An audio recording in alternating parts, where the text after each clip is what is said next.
El Seminario Bíblico Río Grande presenta Mi Biblia y yo.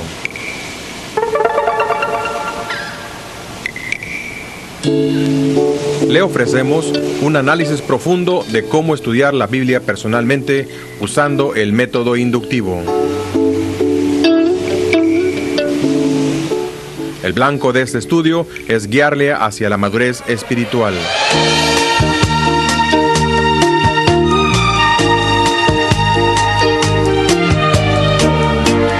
Viviendo en las alturas.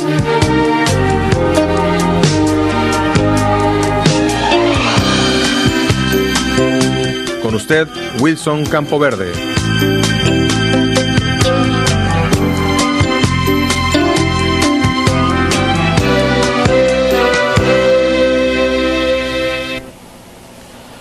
Un saludo nuevamente. Entramos en la lección 15. Estamos en la recta final de lo que son estas lecciones de Mi Biblia y yo, estudiando, aprendiendo a venir a la Biblia individualmente y sacarle provecho. Cada ama de casa tiene el privilegio de hacer pasteles. Pide una receta de su amiga, junta los ingredientes y empieza a trabajar. Y sale un pastel. Nosotros hemos visto los ingredientes en cuanto a estudiar la Biblia. Ahora quiero que hagamos el pastel en un sentido, para usar un ejemplo. Vamos al libro de Lucas, al capítulo 18, versículos 1 al 8. Lucas, capítulo 18, versículos 1 al 8. Quiero leer lo que dice la Escritura. También les refirió Jesús una parábola sobre la necesidad de orar siempre y no desmayar, diciendo: había en una ciudad un juez que ni temía a Dios ni respetaba a hombre. Había también en aquella ciudad una viuda, la cual venía a él diciendo: hazme justicia de mi adversario. Y él no quiso por algún tiempo, pero después de esto dijo dentro de sí: aunque ni temo a Dios ni tengo respeto a hombre, sin embargo, porque esta viuda me es molesta, le haré justicia, no sea que viniendo de continuo me agote la paciencia. Y dijo el Señor: oíd lo que dijo el juez injusto. ¿Y acaso Dios no hará justicia a sus escogidos que claman a Él día y noche? ¿Se tardará en responderles? Os digo que pronto les hará justicia, pero cuando venga el Hijo del Hombre, ¿hallará fe en la tierra? Tenemos aquí una porción que vamos a mirarla de cerca, a pasarla por el proceso OIA: observar, interpretar y aplicar. Y hemos dicho que para hacerlo necesitamos algunos datos. Y de hecho, ubicar este pasaje en el contexto tiene que ver con el libro. Por eso nos toca entonces mirarlo dentro del bosquejo del libro. Yo hice mi tarea y quiero mencionar algunos puntos en cuanto al bosquejo del libro. Tenemos el prólogo, capítulos 1, versículos 1 al 4. Su nacimiento, capítulo 2, su niñez, estamos todavía en el capítulo 2, la importancia de su genealogía. Lucas, el doctor Lucas, un hombre que viajó con Pablo, porque él, si queremos conocer a Lucas, si usted quiere conocer más al doctor Lucas, va a tener que leer el libro de los Hechos, porque ahí él se incluye diciendo nosotros, nos, porque él narra el libro de los Hechos. El doctor Lucas hizo las investigaciones y él da a conocer esta información con un propósito: presentar a Jesucristo como el Hijo del Hombre. Perfecto. Le voy a dar una tarea. Busque en su lectura de Lucas este término que él usa, el Hijo del Hombre, que aquí también lo usa en el versículo 8, el Hijo del Hombre. A ver cuántas veces se repite este término en todo el Evangelio de Lucas. Porque él lo presenta como el hombre perfecto a los griegos. El hombre, Jesucristo, que se relaciona con la gente de diferentes clases, de estados sociales, de diferente condición, digamos, en desarrollo intelectual, de gente que tiene influencia en el gobierno, gente pobre. El hombre que estuvo aquí y caminó con nosotros. Él presenta la vida pública del Señor Jesucristo. Es algo fantástico estudiar el libro de Lucas. Por eso les recomiendo que usted lo estudie en su totalidad y luego entonces ubique esta porción de 18, 1 al 8. Voy a continuar en cuanto a la genealogía, porque Mateo en la genealogía se queda con Abraham, porque él se dirige a los judíos. Pero Lucas se va hasta Adán, porque él está hablando a toda la raza humana. Es muy importante notar estos detalles. Luego tenemos a Jesús en Nazaret, Jesús en Capernaum, la pesca abundante, cuando él no solamente pescó, digamos, con Pedro, Jacobo, Juan y Andrés, esta cantidad de peces, sino pescó la vida de Pedro para usarle. Allí en el capítulo 5, él le dijo, no temas, porque él le prometió que le haría pescador de hombres. Estoy en Lucas capítulo 5 y el versículo 10. Desde ahora serás pescador de hombres. Y en Hechos, se convierte en el capítulo 2 de Hechos, 3,000 personas que pesca, ¿verdad? De tal manera que aquí tenemos la pesca, desde mi punto de vista, de Pedro, más que de la pesca milagrosa de los peces o pescados que ya llegaron a ser pescados. Ahora, Jesús limpia a un leproso, Jesús perdona y sana a un paralítico, Jesús llama y le dice a Mateo, sígueme, a Leví. La crítica de los fariseos, Jesús escoge a sus discípulos, Jesús les da charlas o enseñanzas a sus discípulos, Jesús sana al siervo de un centurión, Jesús ayuda a la viuda de Naín. Y quiero que aquí en el capítulo 7, para medida de trasfondo de lo que él está hablando en el capítulo 18, leamos los versículos 11 al 17. Aconteció después que él iba a la ciudad que se llama Naín, e iban con él muchos de sus discípulos y una gran multitud. Cuando llegó cerca de la puerta de la ciudad, he aquí que llevaban a enterrar a un difunto, hijo único de su madre, la cual era viuda. Note este término, viuda. Y había con ella mucha gente de la ciudad. Y cuando el Señor la vio, se compadeció de ella y le dijo, no llores. Y acercándose tocó el féretro. Y los que lo llevaban se detuvieron y dijo, joven, a ti te digo, levántate. Entonces se incorporó el que había muerto y comenzó a hablar y lo dio a su madre. Y todos tuvieron miedo y glorificaban a Dios diciendo, un gran profeta se ha levantado entre nosotros y Dios ha visitado a su pueblo. Y se extendió la fama de él por toda Judea y por toda la región de alrededor. Una de las palabras claves en el libro de Lucas es esta, compasión. El Señor está caminando entre los hombres, relacionándose con ellos. El Hijo del Hombre tiene compasión de nosotros. Y ya vamos a ver la importancia de haber leído este pasaje en cuanto a la resurrección del hijo de esta viuda de Naín. ¿Qué más tenemos en el libro? Jesús reconoce a Juan el Bautista. Jesús enseña a Simón el fariseo. Tenemos a Jesús y la parábola del sembrador. ¿Quiénes son los verdaderos parientes de Jesús? Jesús calma la tempestad. Jesús echa una legión de demonios. ¿Qué más? La mujer con flujo, que es sanada cuando toca el vestido del Señor, y la hija de Jairo. La misión de los 12 discípulos. Herodes perplejo por las obras de Jesús. Jesús alimenta a la multitud. La declaración de Pedro acerca de Jesucristo, el Cristo de Dios. El costo de seguir al Señor. La transfiguración. Jesús sana a un muchacho poseído. Jesús explica quién es el mayor. Jesús explica que vino a salvar.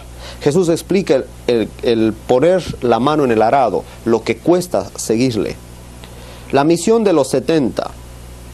La respuesta a quién es el prójimo. ¿Quién es mi prójimo? Marta y sus quehaceres. Jesús explica a sus discípulos a cómo orar. Piden señales. Los ayes a fariseos e intérpretes. La levadura de los fariseos. Buscad el reino de Dios primero. Arrepentíos. Jesús sana una encorvada. ¿A qué es semejante el reino de Dios? Jesús a la mesa de un gobernante. Lo que cuesta ser discípulo de Jesús. 'Lo perdido y hallado', el mayordomo sagaz, el reino de Dios es anunciado. ¿Qué más? La misión de los 70. La respuesta a quién es el prójimo. ¿Quién es mi prójimo? Marta y sus quehaceres. Jesús explica a sus discípulos a cómo orar. Piden señales. Los ayes a fariseos e intérpretes. La levadura de los fariseos. Jesús sana una encorvada. ¿A qué es semejante el reino de Dios? Jesús a la mesa de un gobernante. Lo que cuesta ser discípulo de Jesús. Lo perdido y hallado, el mayordomo sagaz, el reino de Dios es anunciado. Jesús y el divorcio. El rico y el mendigo. Jesús enseña a sus discípulos. Un leproso de 10, solo uno da gracias. La venida del Hijo del Hombre. Jesús y la oración. Un rico que se entristeció. Los discípulos no comprendían acerca de su muerte. Un ciego sanado por su insistencia. Jesús en la casa de Zaqueo. La entrada triunfal en Jerusalén. Jesús confronta a los dirigentes. Y ahí, al final, en los capítulos 21 hasta el 24, tenemos los datos en cuanto a cuando le aprisionan, lo matan y su resurrección. Aquí tenemos todo el libro ya. Usted tiene que conocer todo el libro y haberlo puesto en sus propias palabras. Con eso identificamos este pasaje y está en el capítulo 18 bajo el tema Jesús y la oración. De tal manera que aquí, en esta porción, el Señor está enseñando acerca de la oración. En el capítulo anterior, capítulo 17, habla de la venida del Hijo del Hombre. De tal manera que si relacionamos la oración con la venida del Hijo del Hombre, automáticamente podemos pensar que el Señor está instruyéndoles a los discípulos a que no se turben pensando que como el Señor tarda, sino que se mantengan vigilantes, no tan preocupados en la venida del Señor, pero en estar en relación con Él hoy, caminar con Él. Y en el capítulo 18 también vamos a hablar en términos generales, siendo que es el tema de la oración, para luego de observar, interpretar, aplicar la oración a nuestra vida y ponerla en términos de nuestro uso como creyentes en el Señor. Ahora, lo que buscamos en esta porción es una enseñanza. Entendemos que es una parábola y sabemos que una parábola es un ejemplo de algo conocido que trae una enseñanza espiritual. Tenemos que buscar esa enseñanza espiritual. Después de leer este pasaje, ¿cuál es la enseñanza? En estos 8 versículos tenemos la enseñanza del Señor que Él mismo nos la declara. Entonces, la interpretación en un sentido para agarrar esta enseñanza está allí. Porque en el versículo 1 dice que se refirió Jesús, o les refirió Jesús, una parábola sobre la necesidad de orar siempre y no desmayar. ¿Qué es la enseñanza que trae esta parábola? La necesidad de orar siempre y no desmayar. Ese es el punto. Entonces ahora vamos a ver cómo el Señor lo pone en un ejemplo de la parábola y luego cómo Él responde en la práctica, en historia, en lo real, en un evento que ocurrió con una persona necesitada que en oración vino al Señor. Así que en esta parábola, entendiendo que es una parábola, tenemos personajes. El personaje, digamos, que resalta de esta parábola es la viuda, pero también tenemos a un juez y las características de este juez. Según la porción, dice que ni temía a Dios ni respetaba a hombre. Él tiene que aplicar las leyes civiles en su sociedad, en el pueblo donde vive, en la comunidad donde vive, pero él lo hace sin temer a Dios y sus leyes, y ni siquiera respetar a los hombres. De tal manera que este juez hace justicia a su antojo. Fíjense el calibre de juez que está descrito aquí. Luego, en el versículo 3, se nos habla de una viuda. Ahora, nosotros podemos averiguar cómo era la condición de las viudas en esos tiempos. Y también quiero decirles que cuando el esposo de una mujer moría, ella se quedaba en un sentido en necesidad económicamente, porque no había empleos para las mujeres, empleos con salario, no había seguro social, su sostén en un sentido, lo que ella recibía de apoyo económico de su esposo se esfuma con la muerte de su esposo. podían terminar siendo personas que mendigaban. Así de crítica era la situación de las viudas, a menos que alguien las ayudara. Lo común era que ella se iba a vivir con sus padres. A veces, en el caso de Ruth, por ejemplo, ella le dijo a su suegra que ella no se iba a ir, sino que iría siguiendo a su suegra. Note, tenía que, como viuda, ir con alguien. Las viudas jóvenes podían volver a casarse, y hasta que eso ocurría, entonces tenían que buscar apoyo de sus familiares. Dios es el personaje también que tenemos en esta parábola. Si bien el juez responde a la insistencia de esta viuda, noten lo que pasó. Él no quiso por algún tiempo, dice el versículo 4. Pero después de esto dijo dentro de sí: aunque ni temo a Dios ni tengo respeto a hombres, sin embargo, porque esta viuda me es molesta. Note que la preocupación del juez no es el bienestar de la viuda, sino su propio bienestar. Porque él iba a sufrir, dice él, me agote la paciencia, en un sentido, perder los estribos. Y él estaba más preocupado en sí mismo que preocupado en el bienestar de la viuda. Todo lo contrario de nuestro Dios, que está preocupado en sus escogidos, en su pueblo, en sus hijos, que en él. Porque aquí abajo, ¿se tardará en responderles? Es la pregunta. Ahora,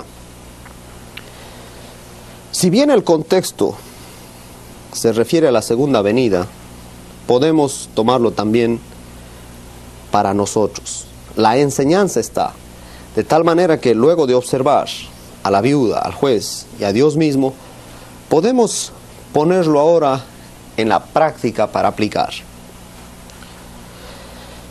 Tenemos el caso aquí de una mujer desamparada que la única arma que tiene es ella misma. Y para que se le haga justicia, de continuo llega, esa es la palabra clave aquí, de continuo, versículo 5, viniendo de continuo, para que se le haga justicia. La lección es la necesidad de orar siempre y no desmayar, continuamente. Y eso es lo que esta viuda hace. Y por esa insistencia, el juez se abre y le hace justicia. Si el Hijo de Dios, aquel que pertenece al pueblo de Dios, viene a Dios con insistencia, dice aquí que pronto le hará justicia el Señor. Si este juez injusto, por la insistencia de la viuda, le responde, Dios, que quiere bendecir a su gente, le hará justicia. De tal manera que nos toca orar sin desmayar. Entonces la pregunta viene, y algunos me preguntan regularmente cuando estamos hablando de este pasaje, entonces la pregunta es, ¿yo puedo orar por el mismo tema y orar por el mismo tema con insistencia? La respuesta es sí. El asunto es que el tema sea legítimo. Y el Señor espera que nosotros oremos con insistencia. Y de hecho la persistencia logra mucho. Y aquí de eso se está hablando. Sin desmayar, sin desanimarse. Esposa, usted que tiene a su esposo que no es creyente, ore por él, por sus hijos, por sus vecinos, por sus parientes, por sus padres. Ore continuamente. Yo recuerdo el día cuando llegué a la iglesia, recién convertido, una señora se pone de pie en el auditorio y dice, hermanos, quiero dar gracias a Dios porque por 7 años he orado por la salvación de este joven. ¿Cómo creen que yo me sentía al oír ese testimonio? Imagínense el tiempo que pasó orando esta mujer y yo ni siquiera la conocía. Pero ella, Dios puso en su corazón orar por mí. Y qué bendición. Hay que seguir haciéndolo. Ahora, este ejemplo aquí, de esta parábola, veámoslo en la práctica. Y nos pasamos del capítulo 18 del versículo 1 al versículo 35.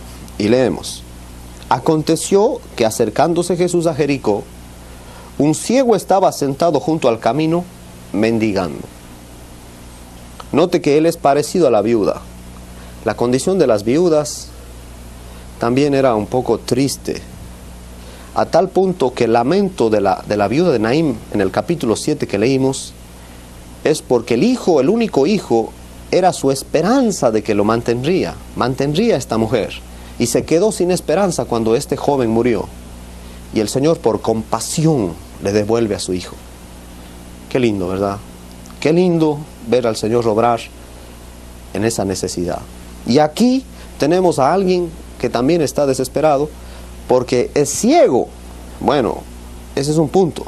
Lo otro, él mendiga, humillado todo el tiempo. Es un mendigo. Y al oír a la multitud que pasaba, preguntó qué era aquello. Y le dijeron que pasaba Jesús Nazareno. Entonces dio voces diciendo: Jesús, hijo de David, ten misericordia de mí. Y los que iban delante le reprendían para que callase, pero él clamaba mucho más: Hijo de David, ten misericordia de mí. Jesús entonces, deteniéndose, mandó traerle a su presencia, y cuando llegó le preguntó diciendo: ¿qué quieres que te haga? Y él le dijo: Señor, que reciba la vista. Jesús le dijo: recíbela, tu fe te ha salvado. Y luego vio y le seguía glorificando a Dios, y todo el pueblo, cuando vio aquello, dio alabanza a Dios. Nuevamente, aquí tenemos una necesidad y un hombre en necesidad. La lección es que debemos orar siempre sin desmayar. Él, como no puede ver, oye que la multitud está pasando. ¿Y qué hace? Pregunta. Y le dicen que Jesús de Nazareno está pasando. Primer punto en observar que deduzco de esto: este ciego, cuando clama diciendo: Hijo de David, ten misericordia de mí, está usando el término mesiánico. Reconoce a Jesucristo como el Mesías, cosa que la multitud o aquel que le pasó el dato diciendo Jesús Nazareno muestra eso, que no le conocía, porque Jesús no era de Nazaret. Jesús nació en Belén, y siendo de Belén es apto para el trono de David, porque de ahí iba a nacer el Mesías. De tal manera que aquí la enseñanza, ya en la práctica, que sale de este pasaje de la oración, aquí ya tenemos un cuadro real.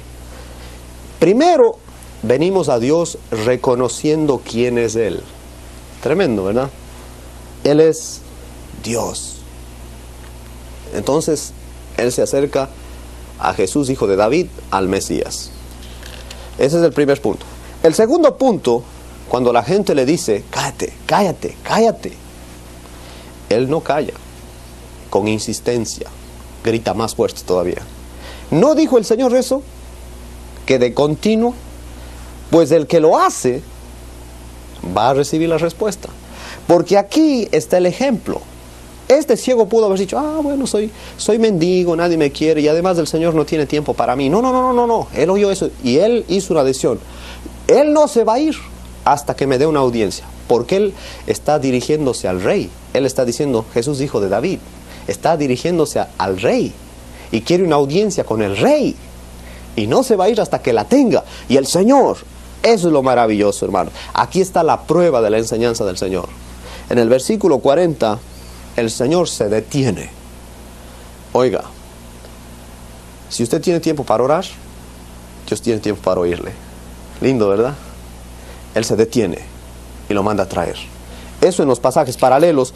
Para más datos, el ciego se llamaba Bartimeo. Mateo 20, 29 al 34 y Marcos 10, 46 al 52 nos da más información. Yo estoy centrándome para hacer que resalte la enseñanza que sale de aquí. Entonces, persistencia. Primero, ¿a quién nos dirigimos? Segundo, la insistencia. Y recibiremos lo que pedimos.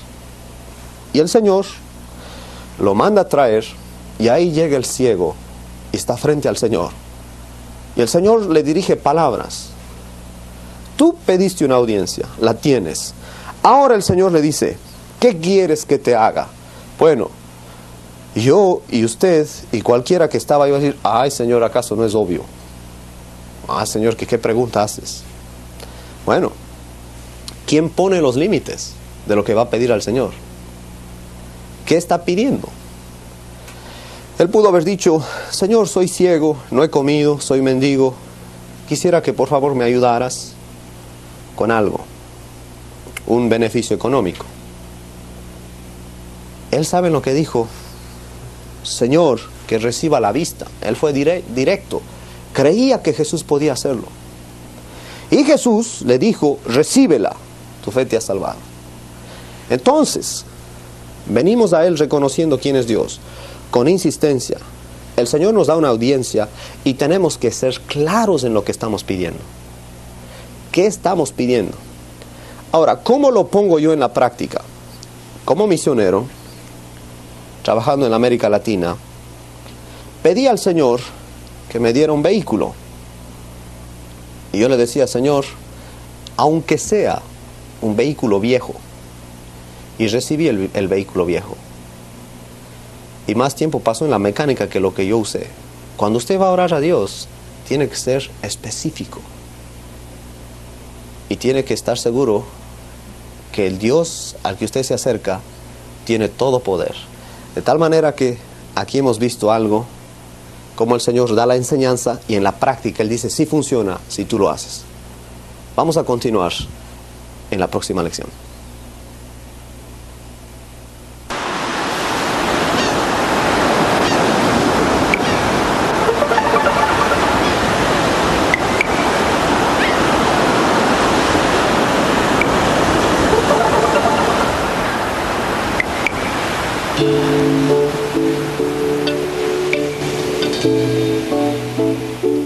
Esperamos que este estudio enfocado a nuestro crecimiento espiritual haya sido de su interés y puedan aplicarlo a su vida diaria.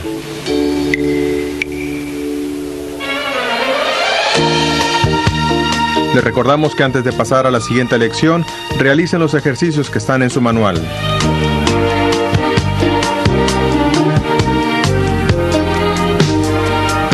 Estos le ayudarán para un mejor aprovechamiento.